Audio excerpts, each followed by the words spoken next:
Today, we're going to talk about this little guy right here, which has caused more of a ruckus than a fox in a hen house. Stick around, we'll talk about it. Friends, today I want to talk about this little op amp. This is a Sparkos 3602. And I'm going to be putting it into my Fosi Box X5. What I'm going to do is a little different this time. In the past, I did comparisons. And in recent times, from other YouTubers and forums and stuff, I came to the realization it's kind of pointless. Because when you're doing comparisons, what happens is you get two groups of people. The people that listen to it and go, oh, cool, I hear a difference. Or they go, oh, I don't hear a difference. That's fine, whatever. And then you get the other group who are going, it's impossible. You can't hear it. You can hear the difference. And there are some qualifiers you have to look at. Two categories, subjective and objective. Objectively, there's a difference. I can hear the difference. It's not a discussion. I'm not going to get into whether it exists or not. I can hear the difference. Subjectively, which is kind of more interesting for most folks, is does this sound better than a 5532 or not? Now, you do have some qualifiers there. It depends on your system. If you have a very, very muted, sort of duller system, the 5532 probably would be okay because it's more clinical. For lack of a better description, it sounds more digital.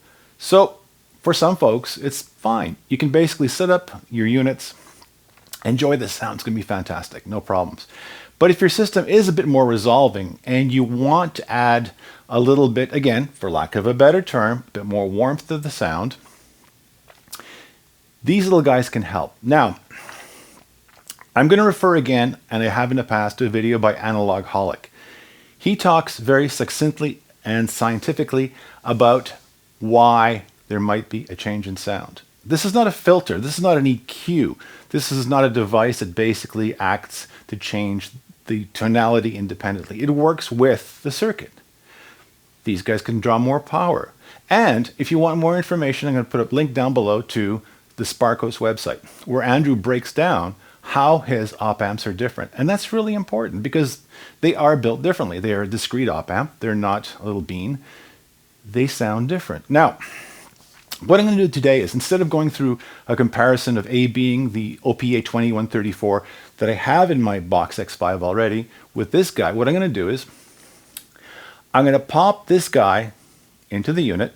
And what we're going to do afterwards is I'm going to play a longer selection of music for you. I'll try to find something that doesn't have, it's not going to generate a copyright strike against me. And I don't really care about the copyright. The problem is it doesn't show it in some regions. So this time I will find something that will play in all regions so everybody can listen to it. And I will, of course, add the original file to it. So if you want, you can go to the original file and listen to it. So the objective here is basically a sort of new approach. You can have a listen to it. See if you like it. If it helps you in any way, that's fantastic. And as far as the comparisons go, I don't think I'll be doing many more, maybe in the future, but for now, there's no point. It really doesn't, the people that already get it, they just want to hear what this sounds like. And the people that don't get it, there's nothing that's going to convince them that it sounds different. And that's fine. Who cares? Not my problem. I'm enjoying this guy. And the whole thing about this hobby is fun. You want to listen to music. You want to enjoy the music. Now, if this makes it more enjoyable, why not? And if you find there's no difference, hey, even better, you save some money. But in either case, let's bring it back to the core of why we're doing this. We want to really, really enjoy the music. And for myself, I'm going to present to you what this sounds like in my system with my little pucker turntable, and it's going to be recorded directly. I won't be going through my speakers today. I will be doing more speaker stuff later on. But this time I want it to be very pure and very simple. Turntable to recording at 24,192. And then, of course, with the travails of YouTube, it will compress it and might not be as perfect, but you will have the link to the original files, just as I mentioned.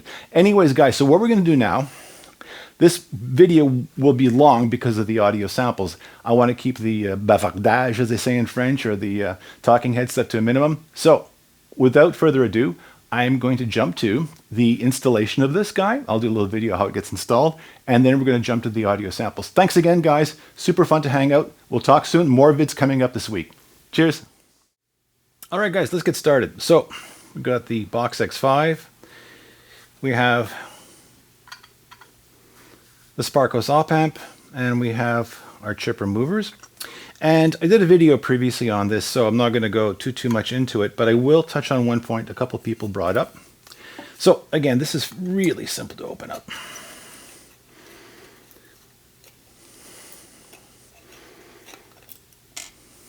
Get a couple screws in the back here. And as soon as these pop off, the front will come out, so just be aware of that. And let's get this guy out of here. And just watch out for this little button here, because there is a washer inside, so if it pops out, make sure you don't lose the washer.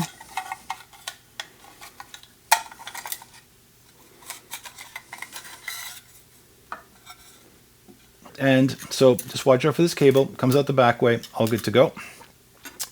And let's get this guy out of here. So these guys are really handy. You just basically grab it and gently work it out of here. There you go. So that just pops out. That was a little snug, but everything's good. Now, here's the important part. You can see that little outcropping here at the top of this socket. That's really important, because what you're going to do is you're going to match that up. You'll see on this op amp, there's also a little outcropping here. And on some boards, you'll have a pin 1 indication, but it's a really sure bet that if you got the outcropping and you match it to the outcropping, like so, life's going to be good. Pop it in, and there you go. Okie dokes, guys, so that is the installation of the chip. I'm going to close it up now. I'm not going to go through that again because that was done in a previous video, but let's jump to some music now. All right, friends, so today we're going to be playing this wonderful record from Janáček. It's on the Superphone label from 1967, which is pretty remarkable. I will be doing demos with this record on this turntable, Little Pucker, and I'll also be doing it on another turntable way over there pretty soon.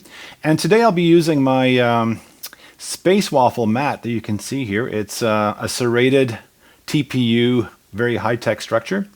And I do have one for sale. I'm going to have more for sale soon, and I'll give you a link for that if anybody's brave enough to try it. So let's get this guy going here. And we'll do our standard little cleanup here.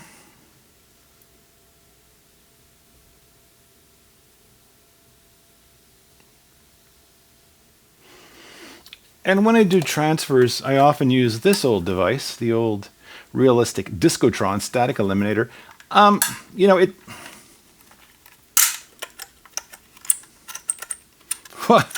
hasn't been used in a while there. Anyway, so this little guy. So when I say warts and all, you know it's legit, man. Anyways, this guy got a little bit stuck here, but this guy does do a fairly good job at removing static. Probably need a new one soon, judging by its demeanor today. Alrighty, guys, so we're going to pop on this record now, and I'm going to record the entire side of it. So it'll be a long take. The reason I chose this record is the pressing is incredible, and it's got a lot of dynamics. So you're going to get the whole spiel out of this one here. So let's give it a whirl and see how it sounds.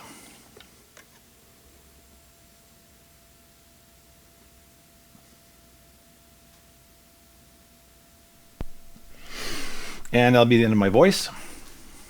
And we're transferring over to the music.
all good to go, so I'm going to get this started up here. Just let me make sure I got all my stuff here going on.